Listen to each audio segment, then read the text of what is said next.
Now we have to get to the verdict in the Ghislaine Maxwell trial. Tonight, the longtime confidant of Jeffrey Epstein facing decades in prison after being convicted of sex trafficking. News 4's Adam Harding joining us live outside the courthouse in Lower Manhattan with all the reaction, Adam. And Natalie, good evening to you. After an emotional, nearly month-long trial in the federal courthouse behind us tonight, the verdict handed down by the jury, guilty on 5 counts. Tonight, Ghislaine Maxwell's legal team vowing this fight is not over.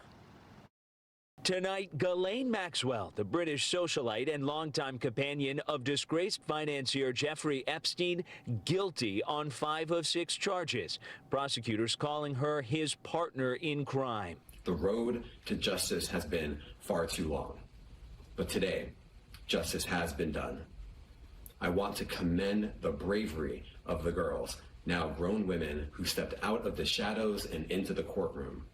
Their courage and willingness to face their abuser made today's result and this case possible. Jurors listened for weeks as 4 women said they were recruited, groomed, and lured by Maxwell when they were teens. The defense calling into question their memories, arguing they were motivated by money, and telling the court Ghislaine Maxwell is not Jeffrey Epstein. We firmly believe in Ghislaine's innocence.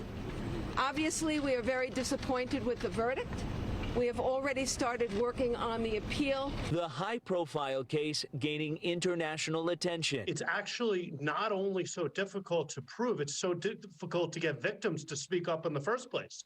These acts were from 1994 to 2004, and to just get victims talking was a big deal to start with. The most serious charge, sex trafficking a minor. That alone carries up to a 40-year sentence. All told, she could face 6 decades in prison.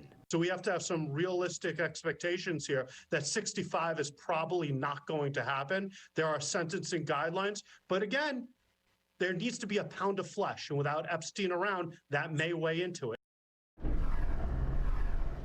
Natalie, according to the pool reporter inside the courthouse, when that jury reached their verdict and it was read into the courtroom, Ghislaine Maxwell had little to no reaction as she sat looking forward, hearing the guilty on 5 of 6 charges. Tonight, a judge has not yet set a sentencing date.